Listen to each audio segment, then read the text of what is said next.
All right, Carlos, do you want to give us a short introduction to yourself? Yeah, sure. Carlos Gomez. So I'm gonna probably. I hope I'm not the oldest person on this panel, but maybe I am. So date myself. 2006 Florida graduate. Go Gators. I don't know if you guys could see what I'm holding up, but this is actually the original IBS logo that we invented. So I'm the co-founder and ex-president of what used to be IBS, now GBS. So super excited to be here. I'm actually American born, but Nicaraguan by background, but grew up in Brazil. So a bit of a global gator, as many of you probably are in the room.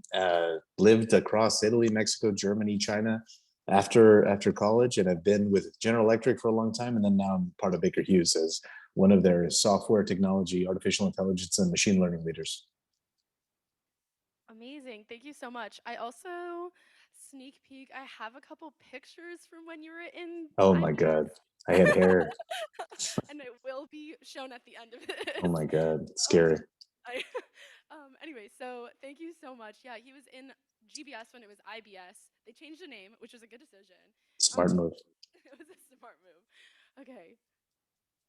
Okay, so now we have three more of our panelists, the final three panelists, who maybe if they take a second to introduce themselves, we'll start with Mark, please. Sure. Hey, everybody. Hope you're all doing great. I cannot see the room, but I have been on campus a few times over the last month or two, so maybe you've already heard my spiel in Havner with some of the finance students and whatnot. But my name is Mark Sherman. I am a senior banker at JP Morgan in Miami. I've been at the firm for 8 years. Graduated from University of Florida in 2010, so I am an old man as well. Carlos, you're not alone. Um, I was a history major actually, and I minored in business administration. I thought I was going to be a lawyer, ended up working in commercial real estate for a few years, got my MBA at Vanderbilt, ended up joining JP Morgan and been here ever since. Love the job, love the role, and happy to chat with you all today and excited to hear more from the other panelists. Great. Angel, if you want to go ahead and introduce yourself. Hi, everyone. My name's Angel. I graduated from UF in 2014. And so I'm sitting right in between Carlos and Mark, and also Jeanette. I graduated with a bachelor's in finance and information systems, and I was with GBS when it was still called IBS. I am Asian American, as you can see, so my parents are from Taiwan. And so I was able to study there through the exchange program with the UF Business School. I have worked in insurance. I went into investment banking after getting my MBA from Emory University, and now I am in healthcare at Abbott Labs in Austin, Texas. Great. Now, Victoria, if you want to finish us off. Perfect. Hi, guys. I'm Victoria Edson. I graduated from UF in 2019. I was an undergrad in marketing, and then I did a combined MIB program. I am now at Procter & Gamble. I've also been on campus quite a bit recently for recruiting, so some of you might have heard my spiel too. But I have been at P&G working in sales and retail strategy for a little over 3 years now. I'm in healthcare as well, Angel, and loving it so far. When I was at UF, I was a global Gator guide, still really good friends with my exchange student to this day, and also led the internal advertising committee that may or may not still exist in that name. And then I was also super involved with the Hebner International Case Competition team when I was on campus. Thank you so much. So I'm going to give you a little explanation of how this is going to go. So I also wanted to say thank you all for coming and speaking with us. We're really excited to hear from you. So the way, in order to work with the time, Hannah and I decided that we were going to do around three speakers for most of the questions, and we've already decided who it'll be, so we'll let you know, and then you can speak for around 2 minutes on your question, and then there's two questions we would like everybody to answer, and it's the first one and the last one. So for this question, we were hoping we'd have everybody answer it. And that would be, how did UF and GBS prepare you for your career? And then I'll see, Angel, could you answer this question for us first, please? Yeah, sure. So as part of UF's exchange relationship with the different schools around the world, I ended up choosing Taiwan. And so I was able to go through UF and through the College of Business to study abroad. And it was just an incredible experience because I was able to actually align my classes with the help of the career advisors. And I believe Jason Ward is still there. And so he was helping me plan my schedule so that I could be in Taiwan for a full year, so 2 semesters. And it gave me the opportunity to be immersed. So I feel like the first semester, you're kind of like in a dream, going through the classes and like being able to explore and travel there. And then the second semester, you're actually living and experiencing more of the local life. And so I got to meet people from all over the world and interact with them in my classes, work together on projects and cases. Similarly, I would say for my career, since I work with a global company, I have colleagues from all over the world too. We have summits and conferences, and I get to meet my international colleagues from Asia, Europe, South America. We just had a big summit last week, and we're able to share cultural insights and hear how they run part of their business and how it's different than the way the US runs it. Mark, do you want to answer also how UF or GBS prepared you for your career? That's a really good question. The funny thing, and I've said this the last few times I've been on campus, is back when I was at UF, I didn't take advantage, and I don't think the career services, et cetera, was as great as it is today. So my suggestion is always keep doing what you're all doing as you're looking for jobs and talking to as many people and leveraging those great resources that UF has really built out very successfully over the last 15 years since I was there. I think GBS was great because obviously you get to interact with a ton of different people from a lot of different backgrounds. And part of being successful in any business or any role is having different viewpoints and being able to talk to different people and understand different cultures. So for me, I think that aspect of the group and getting involved with other students on campus is what was most helpful. And yeah, I mean, as far as UF, I mean, it was a rigorous program, obviously. I did my best to study hard and get good grades. And I think I was alongside tons of smart students that were equally motivated. But definitely my suggestion is if you're a freshman, sophomore, junior looking for your next role is to leverage all those resources the best you can, because it's going to be the best path forward to you finding a role and a job that you're really going to enjoy and thrive in as you look to graduate from the University of Florida. Great. Jeanette, if you want to go ahead. Yeah, so in terms of how I think UF prepared me for my career, I definitely had to learn how to adapt. I've done that already so much and what I've been doing in my job. Like Jason, I don't know if Jason's there, I know. Jason, I don't know if you know this, but at one point I was like not in the business school and everything was just not going to plan. I was not supposed to be president. But like learning how to adapt to a bunch of different things that came my way and straying from the path a little bit eventually led me to an amazing, incredible opportunity that I never would have expected myself to be in with my career now. I think GBS taught me how to properly create, plan, and execute something. A lot of times you don't really realize how many different steps and people you need to include when you're trying to like just make something happen. So learning how to literally like bring the idea to life and kind of like all of the little steps that go into it definitely prepared me for anything that I'm doing now in my career. And then both, I think, in combination, taught me a lot about leadership, just and all of the different experiences across the business school and just the university in general. I learned my leadership style and I learned the true power and significance of servant leadership. So that's played a major role in my career so far and just in life in general. So, yeah. Great, thanks. Victoria, if you want to go ahead. If I can find the unmute button. So I'd say I'd echo a lot of the things that have already been said.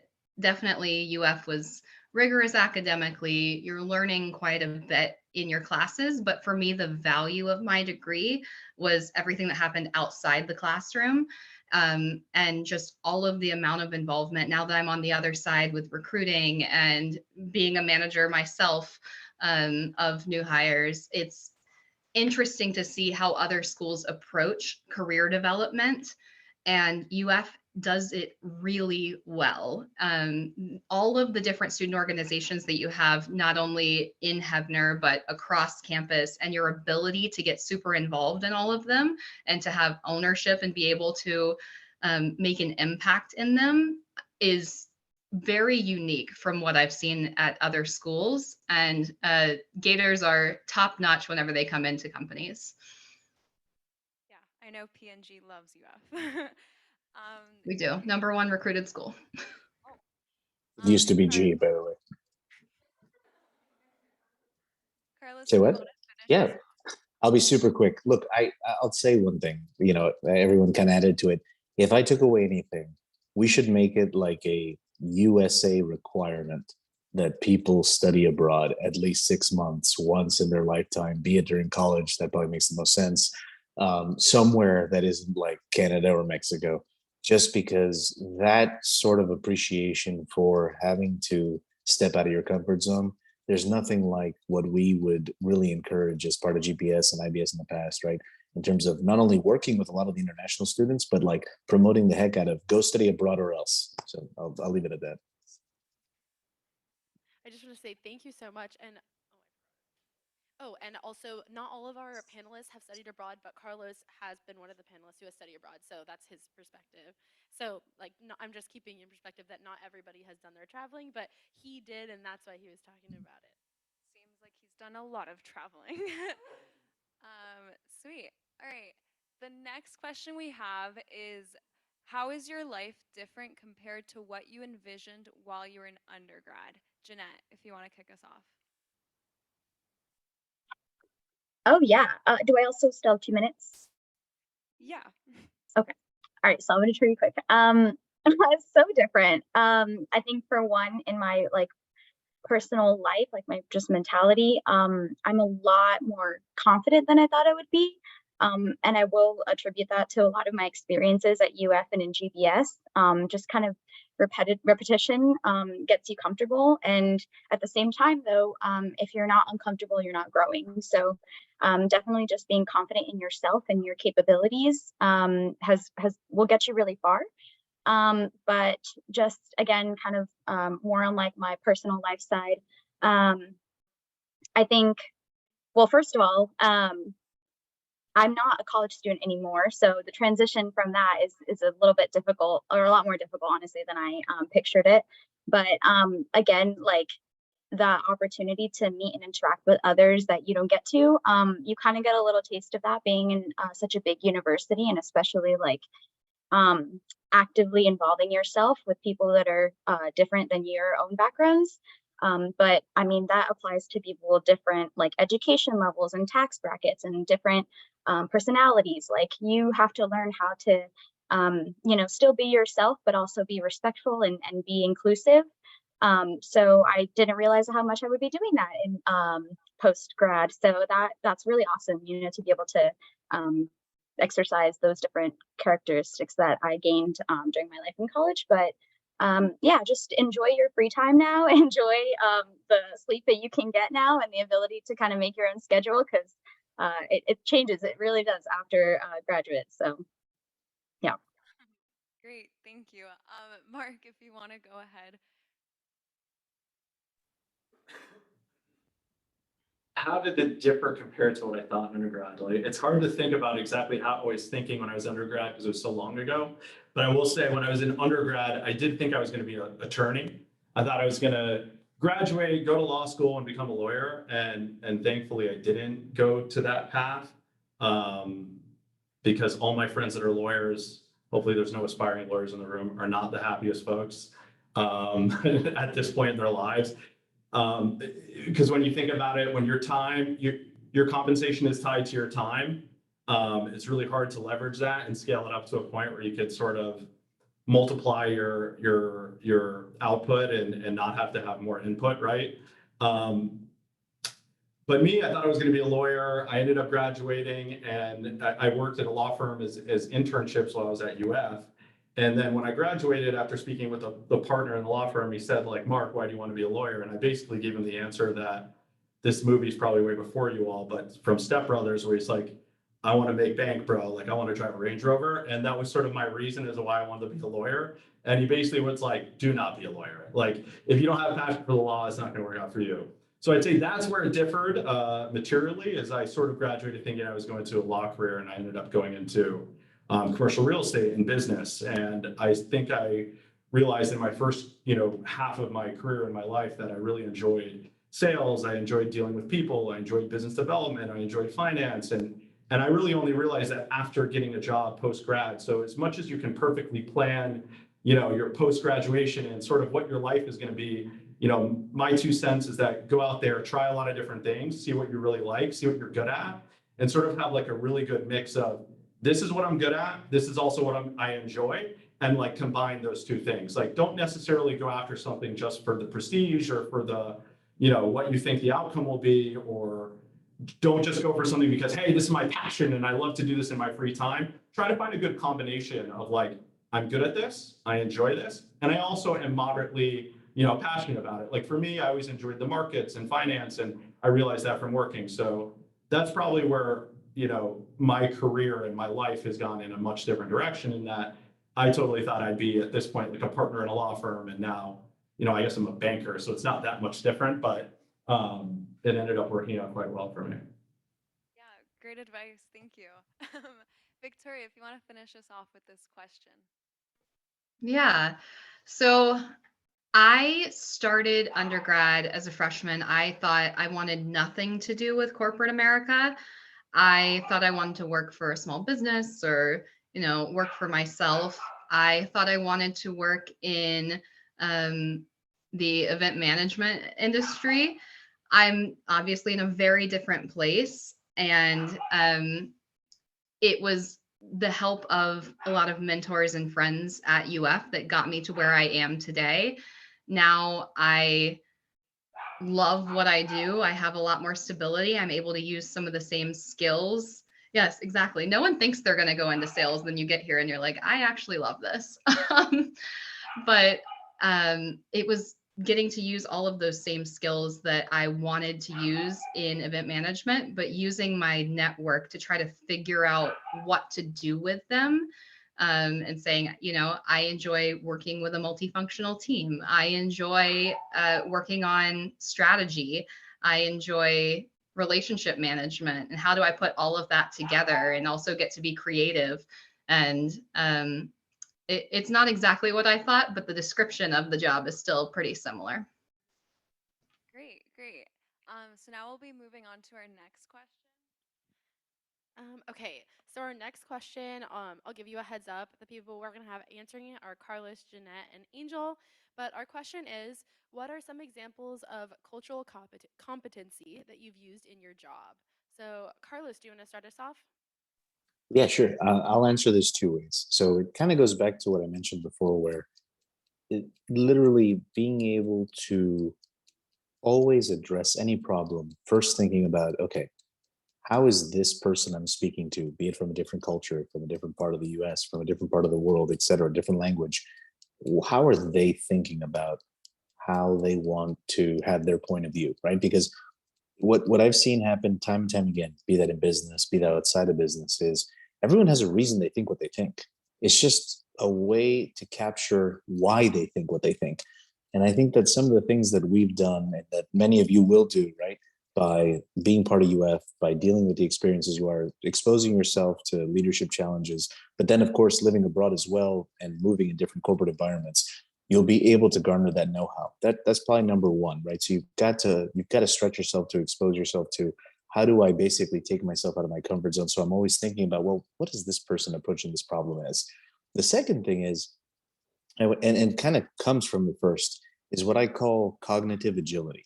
So cognitive agility happens to be one of the biggest things that shares a part of growth mindset with how people are leading behaviorally correctly with a lot of their teams. So what's funny about the world nowadays, especially in business or outside of business, or if you own your own company, it's not about knowing the right answer anymore, because you can literally chat GPT it or Google it, right? If you're my age, you literally know what the answer is now.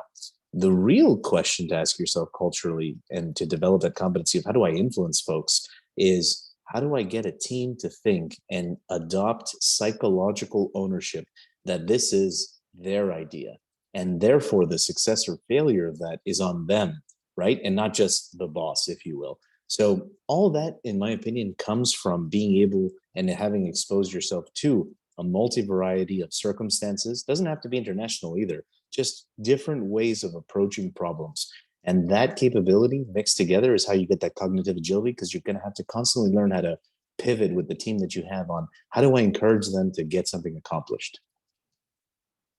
Yeah, definitely. It requires a lot of understanding people's background and listening to be able to accomplish that. Okay, Jeanette, would you like to take us for this question now? Yeah, I really love Carlos's answer, but I'll relate it to my specific job and environment. My role in PepsiCo right now is just basically sales management. Its official title is a sales district leader, so I manage a team covering a specific territory, but just generally being a manager and people managing.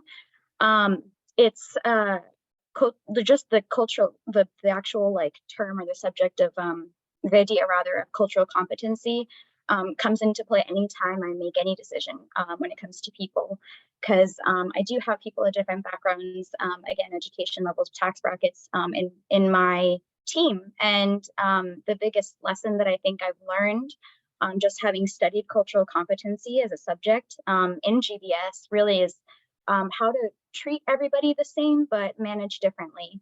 And that I think can apply to anything in life if you're going to be working with a team or if you're going to be in any sort of leadership position.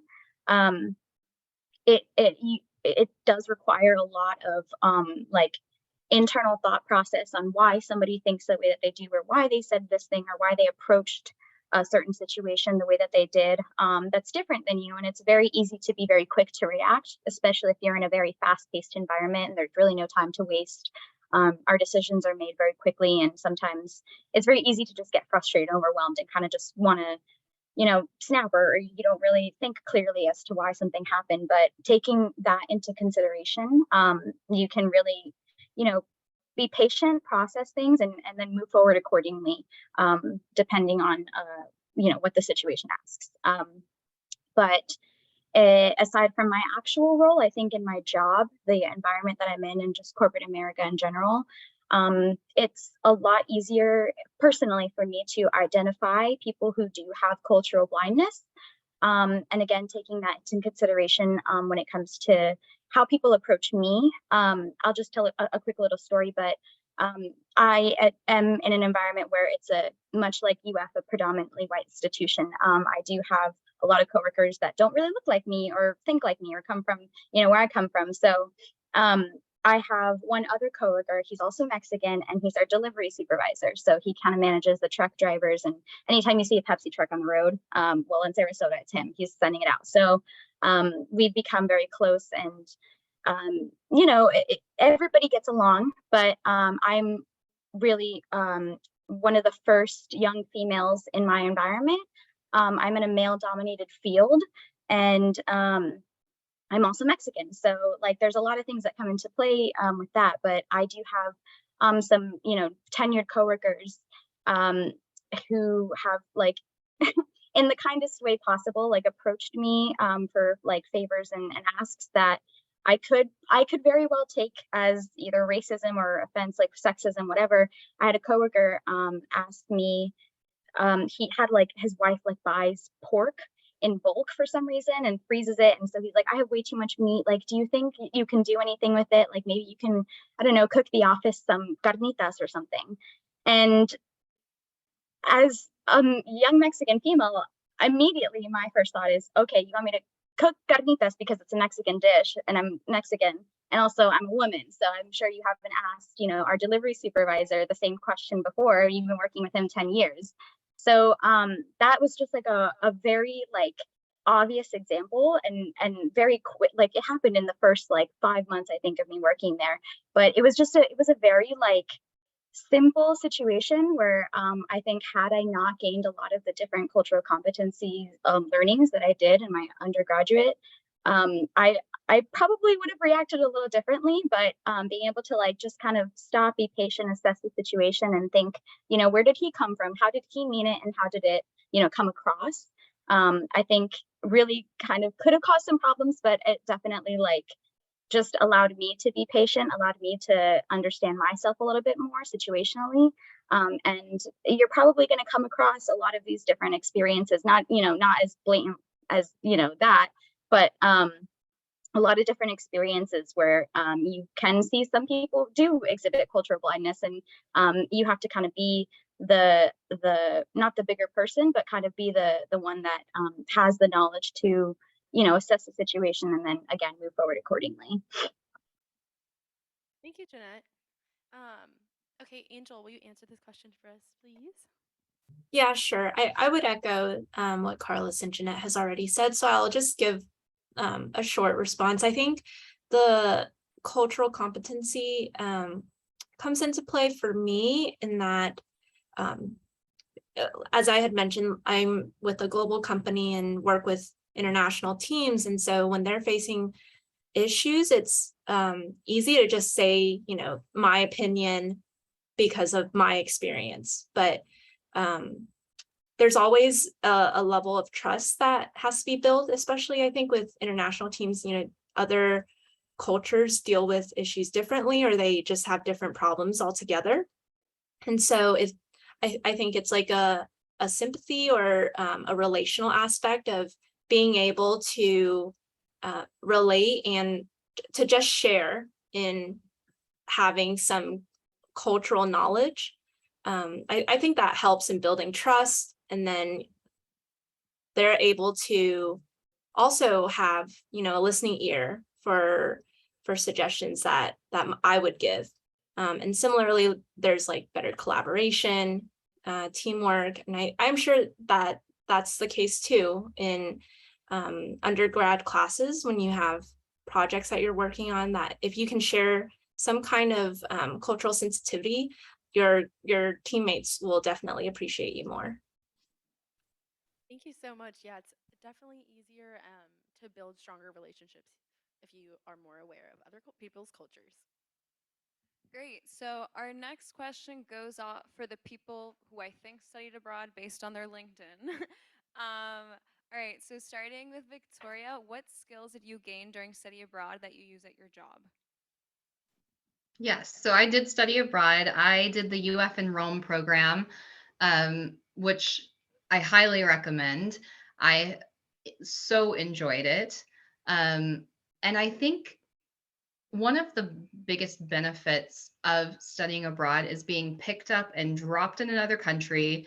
You don't speak the language. Yes, it is a tourist city that I was in, but the area I was in was not a touristy area. And you're dropped in the middle of a city where you're the other. And when you come into a new position, whenever you graduate and you start your career, you're the same other. They're speaking a language that you have no idea what they're talking about. P&G is an acronym company, and a lot of corporate America is. And like, I'm like, I have no clue what you're talking about. And you have to try to figure it out and connect to people in human ways to try to build your equity in the same way I had to do with the man at the coffee shop across the street that I kind of built a friendship with, or the woman at the grocery store that was always checking out my groceries. Like, you learn how to build relationships with people without having anything in common, just like your human nature, which I think is the coolest skill to have developed. Yeah, great. Definitely study abroad, like Carla said. um, Angel, I know you touched upon your experience a little bit in Taiwan, but are there any skills that you gained that you use at your job right now? Yeah, I think just the willingness and openness to trying new things. When you're in a different environment, there like Victoria said, you're just picked up and just placed into this new location, and having to navigate the things that you're not used to, using habits that you are used to, is a very different experience. So yeah, I think just trying new things, the being willing to not just shun or hide away from things that are not familiar, but actually being open about it, because I think it's only strange if you think it's strange, because clearly in that culture, people are very used to it. And so, when you go to a new place, even if you don't know the language, if you try to speak the local language, at least I think to build off of what Victoria said, the relational aspect, the locals will actually want to know more about you as well. And I think that's important, especially when you're in a new environment. You need the help, and just having that humility to accept that you're not great at everything, and that other cultures can teach me things that I didn't know about. I think those are all skills that I've learned from studying abroad, and I can use in my workplace as well. There's new things that I'm learning every day. There's new people that I need to work with, new projects that are initiated, and just having that openness and willingness to embark on those projects will definitely pave the way. Yeah, totally. And Carlos, if you want to finish us off with this question. Yeah, I won't say much more. Maybe I'll just say the following. One, language that you pick up. By the way, once you're done with your second or third language, the fourth one and the fifth one and the sixth one are so much easier to pick up. It's just something in your brain that goes off. Number two, there's nothing more important and powerful to be said than to relate to folks in their own language. So being able to communicate with them, it just opens up a totally different dialogue, especially because someone mentioned it, right? The trust factor that you start building just because it's a different dynamic. Finally, look, I did something really crazy. I went to live in China twice, both times not knowing Chinese and living with homestay families that didn't speak English. So my charade skills got really good at the beginning, right, to try and communicate. But it really was an amazing exposure to opening your brain to, okay, I've got to figure out how to, the figure it out factor, right? So I'd say that maybe that's what I want to give you guys. There's a really big thing to be said about being in complex, abstract environments where without enough data, without enough info, without enough guidance from your managers or for your corporation, you just got to figure it out. That happens when you overexpose yourself to areas that's net new to you, be it study abroad or not. So go ahead. I would always recommend you go try that and make sure that you always opt for, how do I open that dimension up to myself? Thank you.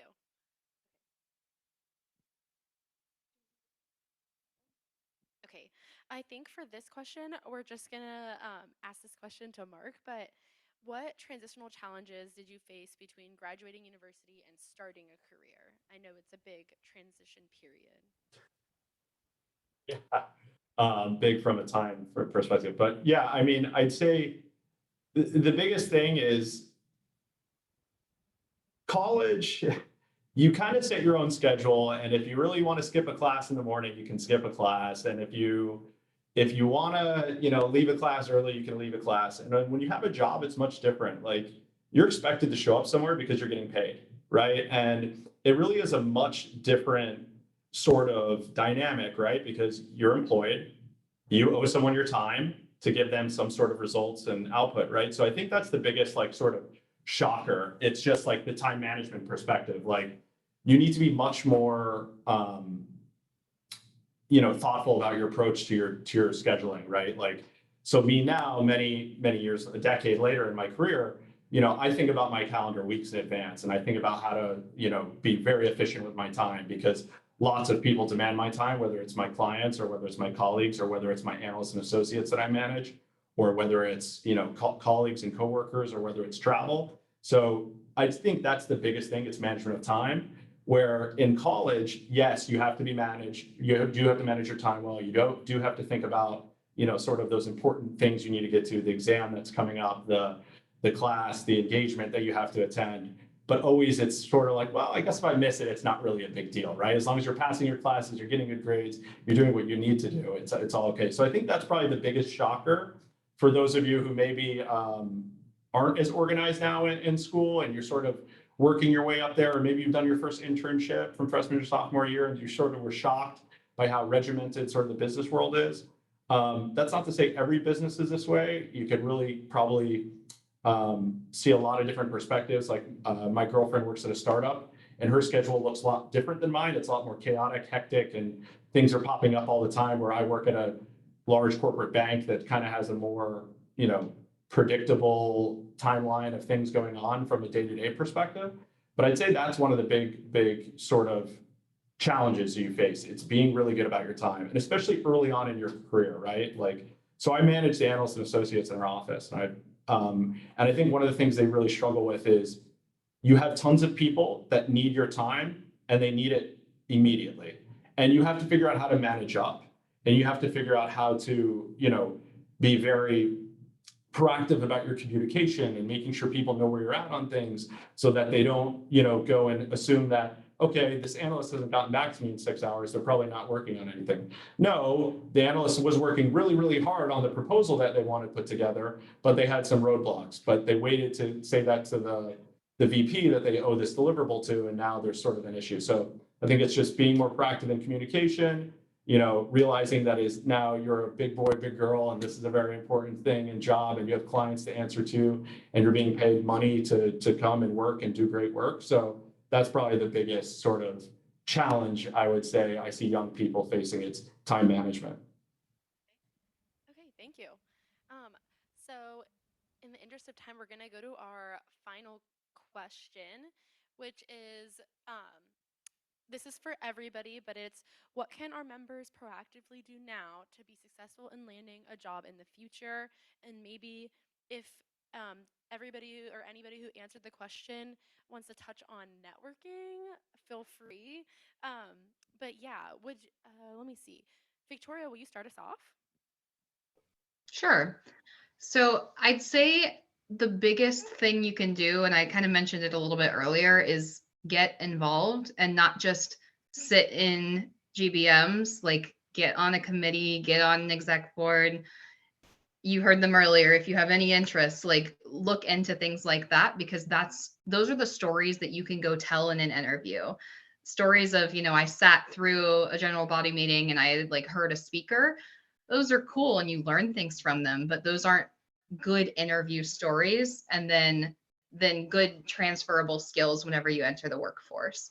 So I'd say get involved, and it's not quantity, it's quality. So pick one or two organizations. GBS was one of my two, and get super involved and make your impact. And then networking also, you mentioned, make sure you're reaching out and keeping in contact with people. I'm still in touch with a lot of the people that I went to school with, and we're all over the country, and they come in common pretty frequently, where I text someone for help, whether it's I'm moving to a new state this summer, or I needed help when I was trying to figure out what happened with my dog, and a friend of mine had something happen with her dog similar. So those connections, whether they seem a little trivial now with your peers, it's not just networking with people that are already in corporate America or like in a job you want, it's networking with your peers as well. Thank you so much, Victoria. Carlos, do you want to answer this for us next? Yeah, I'll maybe shape it a little differently, just because I really think that maybe we don't even talk about this at earlier ages, but we should always be thinking about it. So one thing is networking, but I would also encourage you to think about something that maybe you've heard of, that you'll hear a lot about in business and corporate and in real life, which is sponsorship building.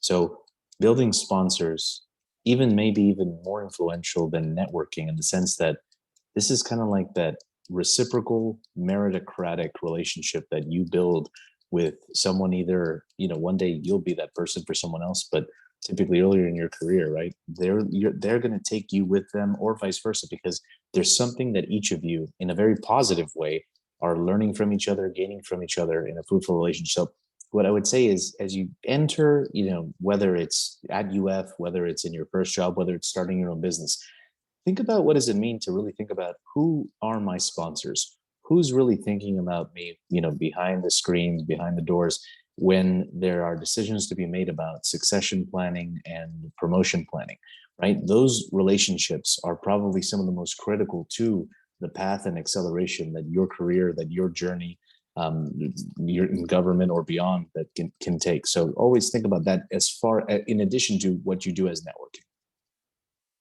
Thank you so much. Okay, Angel, will you answer this question for us next? Yeah, sure. So I would say that now is the time to explore opportunities and to not be afraid to ask questions or try something new.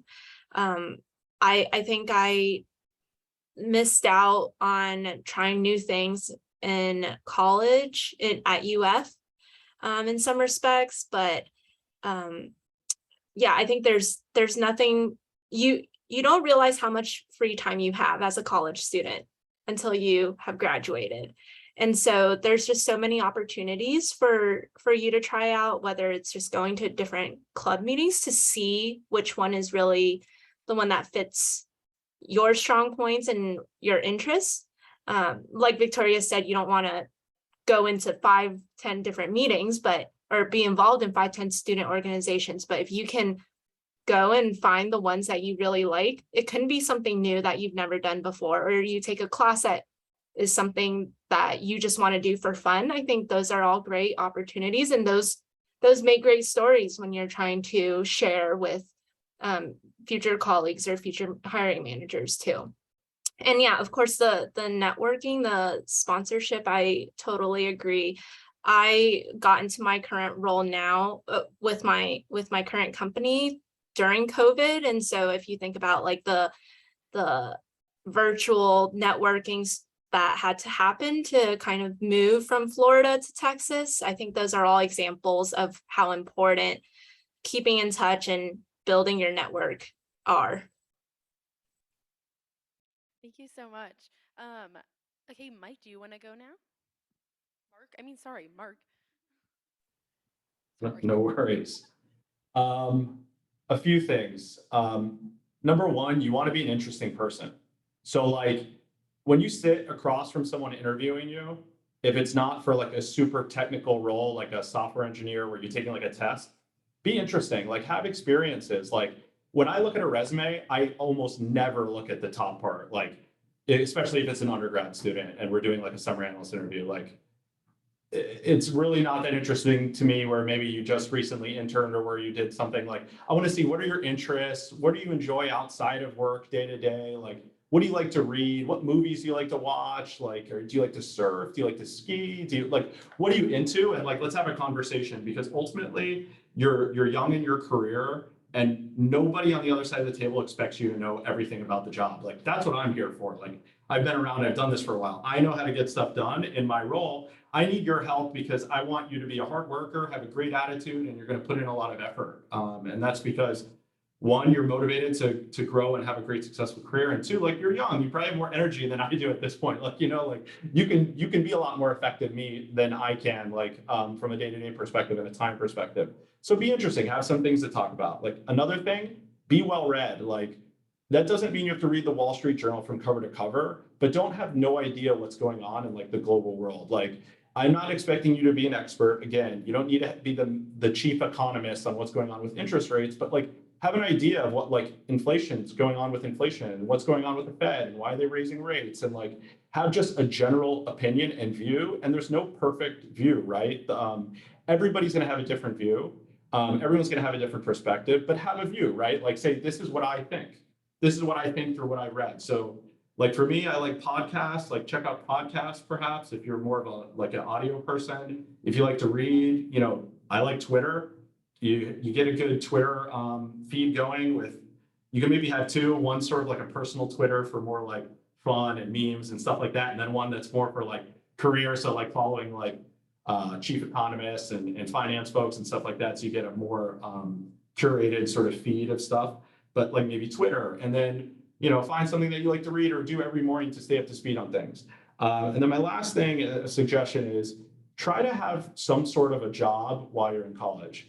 Like, and I'm not talking if you want to go into finance, make sure you're working at a bank or something. I'm saying like any job, like go wait tables, go, work retail, go do any single job that's going to build your communication skills and get you over sort of that hurdle. Because for me, I worked at Nordstrom when I was in college. I sold suits.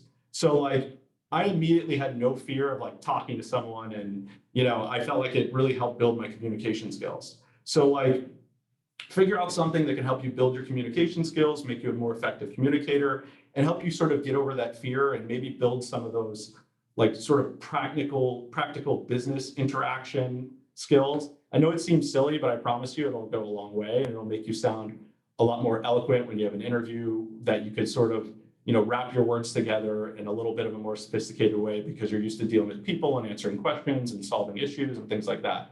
I promise you, the number one candidate that gets hired is not always the person with a 4.0 that went to Harvard, that did this. I promise. Like, it's the person who is very well-rounded, is easy to talk to, and you can tell is very excited about the career and sort of did their research in the company. And that isn't to say go to the company you're looking to join and read their website and spit back to me the mission statement.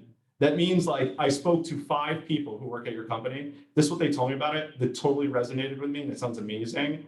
And then outside of that, I really like all the other initiatives that the business is doing, et cetera. So those are my 2 cents. Hopefully that's helpful. Thank you so much. That was really, really helpful. Okay, I think the last person to answer this question is Jeanette. So do you want to finish us off? Yeah, I'll be short because I think anything that I have to say is just a summation of what everybody's already said in their own words. But to everybody's each own point, yes, one for sure, seek out your own experiences because nobody knows that you're the perfect person for the job except you yet. So like nobody cares more about the potential growth of yourself and your career more than yourself. So go and seek out your own experiences if you want to gain one thing under your belt, like go make it happen. You'll be surprised how much easier it is to literally talk to like high ups in the corporate world than I would have imagined. And like to the point of networking, I hate the term networking just because I don't think that you should make relationships with people based on like what they can give back to you. But I will say that when you invest in people and you invest in things, they invest themselves back into you. So, take that however you will, but I think that you should definitely take that into consideration when building relationships. Another thing, just ask questions. I think this is the most successful thing that has, or this is the one thing that's gotten me the most success in my job and my internships and any opportunity. Ask questions. Never lose your curiosity for life and the ability to learn something new every day, because there always is. And like, don't forget that no matter how long you've been in a company, a corporation, or whatever, there's always something new to learn. And if you're not learning something new, try something else so that you can learn something new. Because you never stop learning outside of the classroom, and I think that's one of the best things that I can take from life and something that keeps me excited to do what I do every day.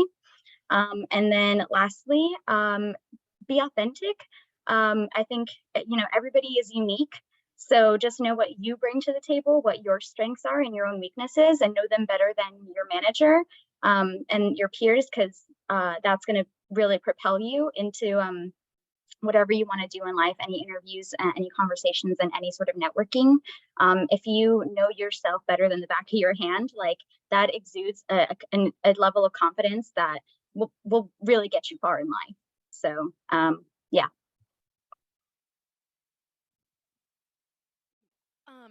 Thank you so much, Jeanette. I don't know if you have some time, but if their panelists have like an extra 5 minutes, we're gonna open the floor for questions, and then you guys will be all free to go. But first, if you do have to go at 7:30, I just want to say thank you so much, all our panelists. Everyone want to give them a round of applause.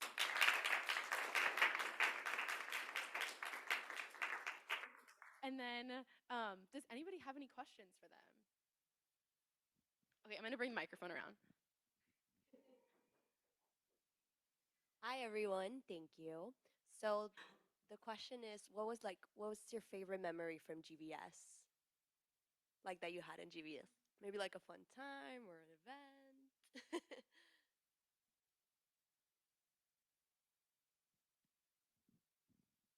Anyone's willing. Anyone is welcome to answer on our panel.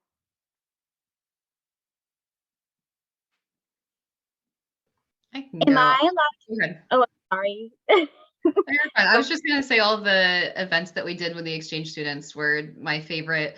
The two that stood out for me was when we took them to Float the Chutney, and they were very confused as to what we were doing in the middle of the woods. And then we explained hot dogs to some of the exchange students. It was one of my favorite memories.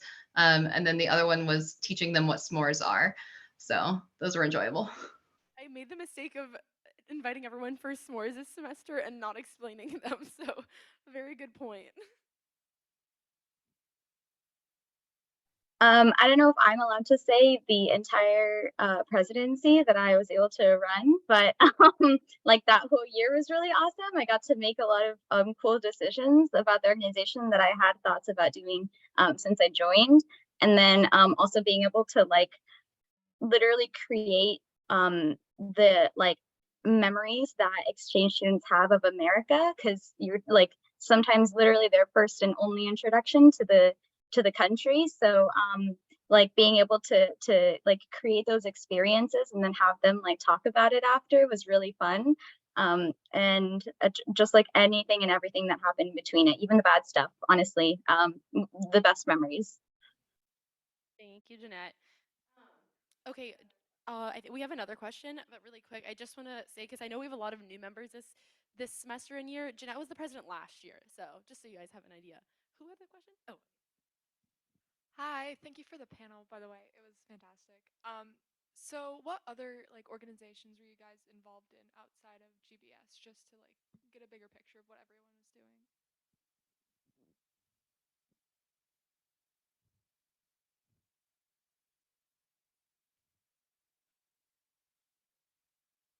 I don't know if you heard the question, but I'll repeat it. She asked if you could tell us other involvement that you did while you were at UF, so we have a bigger picture of what you were interested in. I can go. So I worked at the if anybody's heard of it, it's the Public Utility Research Center, which is part of the economics department. Blue Key, SG, obviously GBS, IBS, Cicerones, and then FOA. Thank you. Anyone else? I was FLA, the International Case Competition team, and I think that was most of it, and worked part-time. Thank you. I was part of the Hispanic Student Association, and then within that, I was an executive director for the Hispanic Heritage Month opening ceremony, and then also involved in the member leadership program. I was the director of finance for that club, all within the umbrella of the Hispanic Student Association. All right, thank you. Did anybody else have any other questions? It can be about to one person specifically or to the group as a whole. All right, this will be our last question. Hi everyone, thank you again for all your advice. It was awesome to hear. I just wanted to ask each of you specifically, what's your favorite part of your role in your company? Like if you can think of one specific part.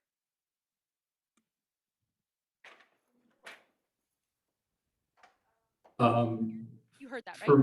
For me, it would be mentoring and working with sort of all of our new hires and our analysts and our associates and mentoring them and training them and watching them progress in their career. Like many of my analysts that I've managed over the last year are up for promotion to associate this year, and it's really exciting. And to watch them sort of grow up their career and see them achieve these sort of results is really awesome, because when I was young in my career, someone else did that for me, and now to be able to do the same thing is really important, which is another reason why I like to do any of these sort of alumni things and recruiting. And that's a really fun part of this job.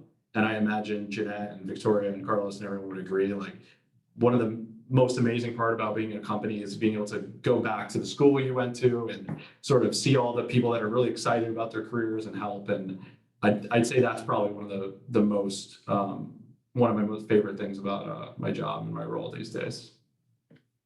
Thank you. I completely agree. I work with interns, new hires, recruiting. That's kind of my passion project part of my job. And then I also lead onboarding for P&G Healthcare, which is another similar part of my job. I love teaching, training, coaching, mentoring. So that's the fun part. And the other cool part of my job is seeing something that I've worked with a retailer to implement and like walking through the grocery store and I'm like, I did that. So that's pretty cool too. That sounds very cool, actually. If anybody else wants to answer, you're welcome. But if not, it's also all right. Okay.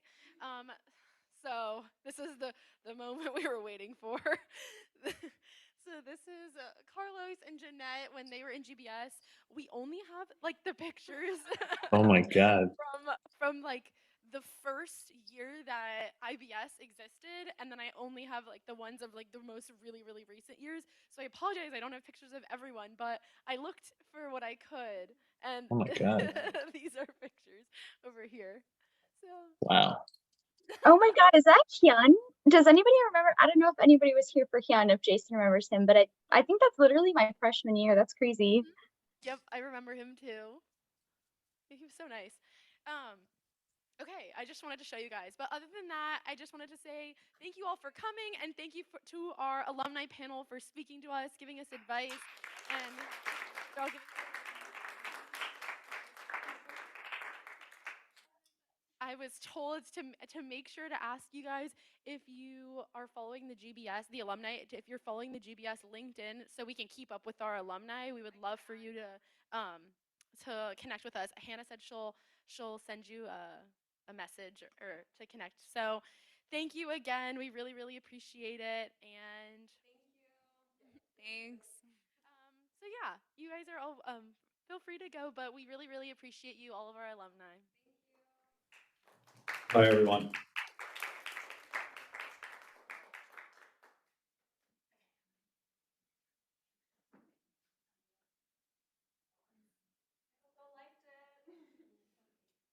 Can I just say, Chrissy and Hannah, I'm so proud of you guys. It's so amazing to actually see you two like do your president, vice president thing. I'm so happy. And also I can tell this is a different room. I bet it's bigger. It's So bigger. excited about the bigger crowd there. That's what that means. It's kind of exciting. That is so fun. And I can see Jason, but if Jason is there, please tell him I say hello and I miss him dearly. We will. Thank you, Jeanette. Awesome. Thanks guys. Reach out if you need anything, okay?